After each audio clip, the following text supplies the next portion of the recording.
Est-ce que tu penses encore que la marche serait la meilleure des activités pour perdre du poids?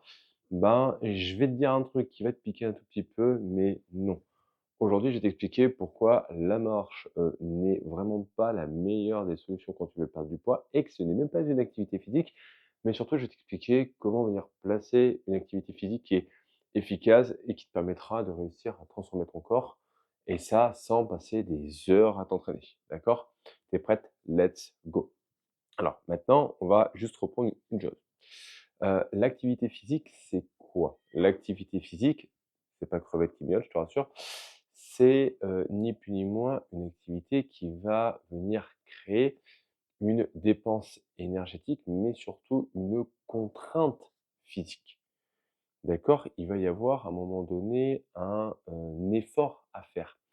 Et j'avoue que dans le monde où, concrètement on est partisan du moindre effort, c'est un peu compliqué. Mais à un moment donné, s'il n'y a pas un engagement physique, s'il n'y a pas un effet, vraiment une vraie dépense physique, ce n'est pas une activité physique. Donc du coup, quand tu vas promener ton chien, quand tu vas marcher 30 minutes, tu ne fais pas d'activité physique. Tu fais une balade, d'accord? Tu es dans ta zone de confort. Tu es en capacité de parler, tu es en capacité de faire des choses. Et si tu devais partir pendant 3 heures en train de faire ça, tu le ferais aussi, d'accord? Donc ce n'est pas une activité physique. Alors, toute raison gardée. Tu as 80 ans, tu te balades dans un déambulateur et tu décides de faire des allers-retours de 100 mètres sur ton déambulateur, là, tu es dans une activité physique. Tu vas mettre de la contrainte sur ton corps. Mais concrètement, si tu as 80 ans que tu es en déambulateur, tu n'écouteras pas ce podcast. Donc, à un moment donné, lâche l'affaire. Arrête de partir du principe que la marche va être utile pour toi. Simplement, mets-toi en tête une chose, c'est que oui, il va falloir mettre un petit peu de contrainte. D'accord? Maintenant, il y a 3 grands types d'activités physiques. D'accord? Il y a les activités de type mobilité, on va y retrouver le pilates, le yoga, le stretching, d'accord? Toutes les activités un petit peu douces, le body balance, d'accord? Si on prend les programmes Les Smith. On va avoir les activités aussi de type cardio-respiratoire, OK? Cardiovasculaire. Donc on va avoir la course, le vélo, la natation, on peut avoir aussi tout ce qui est cours collectif, même les cours collectifs de renforcement musculaire, je te précise au passage. Parce qu'à un moment donné, quand tu te balades avec tes petits poids de 1 kg ou de 2 kilos, je suis désolé de te dire, mais tu pas sur une contrainte musculaire. D'accord? Tu as un effet cardio-respiratoire, mais pas un effet musculaire. Donc tu vas avoir toutes ces petites activités, tu vas avoir aussi, bah, voilà, les RPM, les machins comme ça. La marche rapide, pourquoi pas? D'accord? La marche nordique avec de l'intensité, OK. Là, on va être dans une activité cardio-respiratoire. D'accord? Et la dernière, ça va être les activités de type renforcement musculaire. Là-dessus, on va retrouver certains types de cross training, on va retrouver de la musculation, on va retrouver des circuits training, d'accord? Ce qu'il faut comprendre sur les activités de type renforcement musculaire, c'est qu'il va y avoir une action, vraiment une contrainte, d'accord? Une charge pour créer de la résistance, d'accord? Quand tu me dis: «Oui, je fais des squats au poids de corps, je fais du renfo», non. Pourquoi? Parce que ton poids de corps, tu es en capacité aujourd'hui de le gérer. Si je te demande de t'asseoir et de te lever 8 fois d'affilée, il ne faudra pas 4 minutes pour récupérer, d'accord? Tu vas être en capacité de le faire plusieurs fois sans difficulté. Ce qui va te limiter, ça va pas être tes cuisses, ça va être ton souffle. Donc c'est pour ça que c'est une activité plutôt cardio-respiratoire.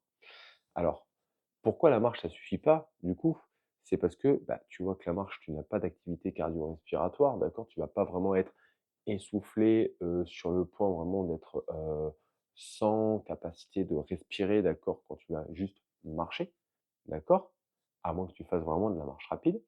Tu n'as pas de contrainte vraiment de résistance au niveau musculaire parce que, bah, à un moment donné, bah, tu es en capacité de déplacer ton poids de corps, tu le fais toute la journée. Donc en fait, ton corps, il s'est adapté à ça, tu as pas besoin, OK? Et en 3, tu es pas sur quelque chose de mobilité, c'est-à-dire que tu fais des pas, OK? Donc tu n'as pas, d'effet, non plus sur la mobilité du corps.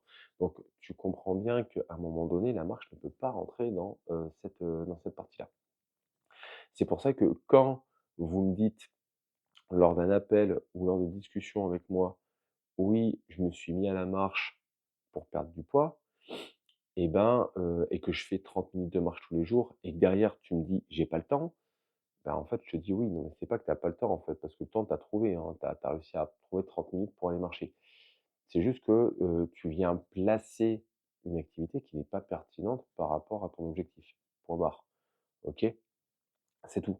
C'est un peu comme si, tu voulais, apprendre l'anglais, mais que du coup, pour apprendre l'anglais, bah, tu regardais des films en anglais sous-titrés français. Tu vois? On serait à peu près sur le même mode de raisonnement. Tu écouteras de l'anglais, mais tu ne l'apprendras pas. D'accord? Tu ne seras pas dans une zone de contrainte parce que qu'est-ce que tu vas faire? Tu vas écouter l'anglais, mais surtout tu vas lire les sous-titres. OK? Donc voilà.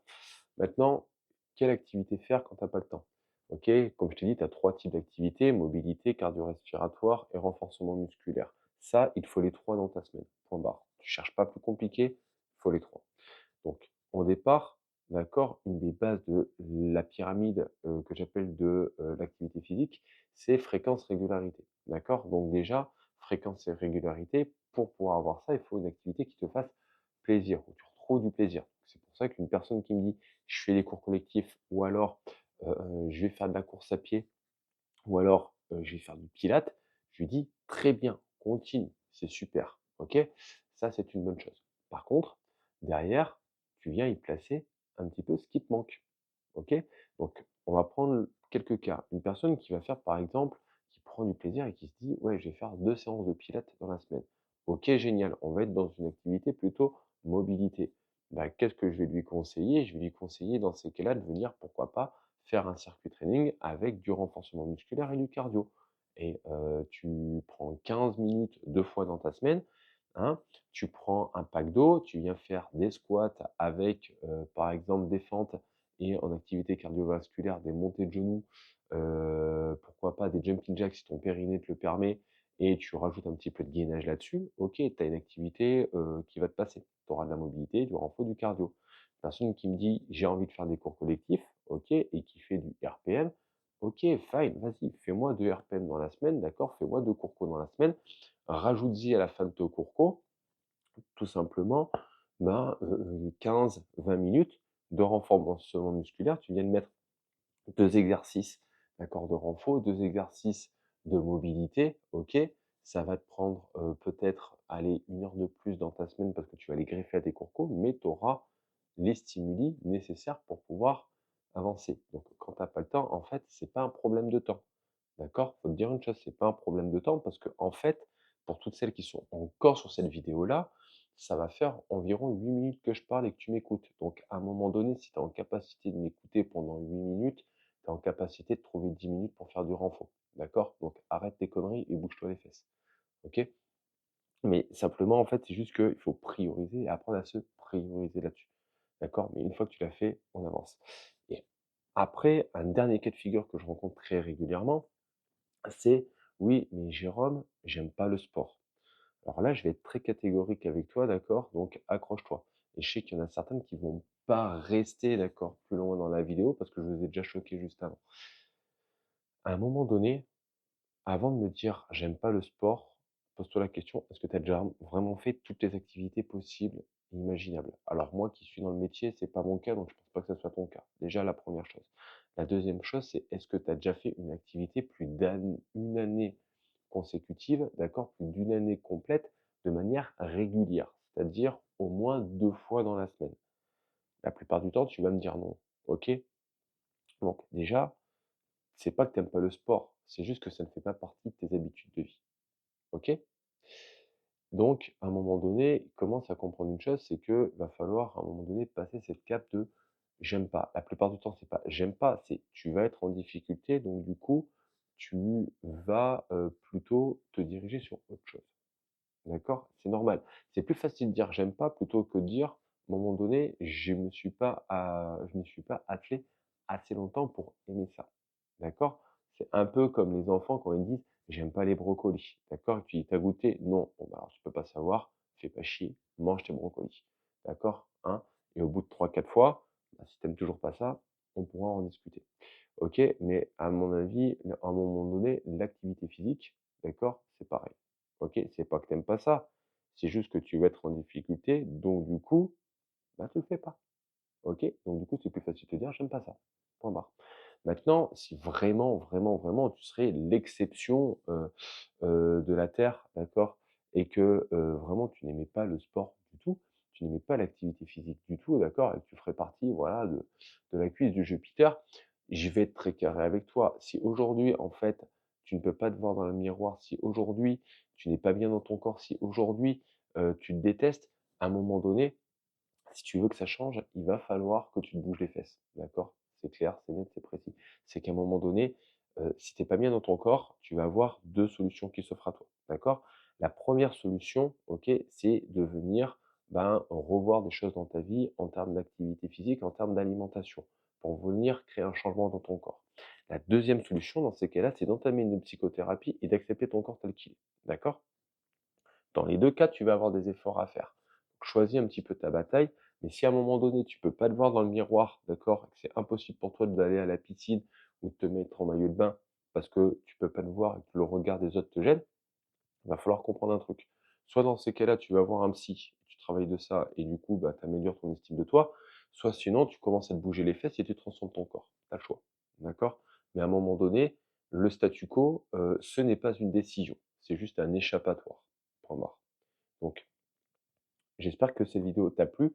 J'espère que, pour certaines, je vous ai un petit peu secoué, ça vous fera du bien pour le coup, OK? Si à un moment donné, tu veux réussir ton, parcours et que tu as besoin d'aide, j'ai un challenge de 21 jours qui est gratuit. Tu as juste à cliquer sur le lien, tu auras un rendez-vous avec moi, on discute un tout petit peu. Derrière, je t'offre le challenge, d'accord? Pour que tu puisses déjà avoir des bases au niveau de l'alimentation, de l'activité physique et que je sois là pour répondre à tes questions.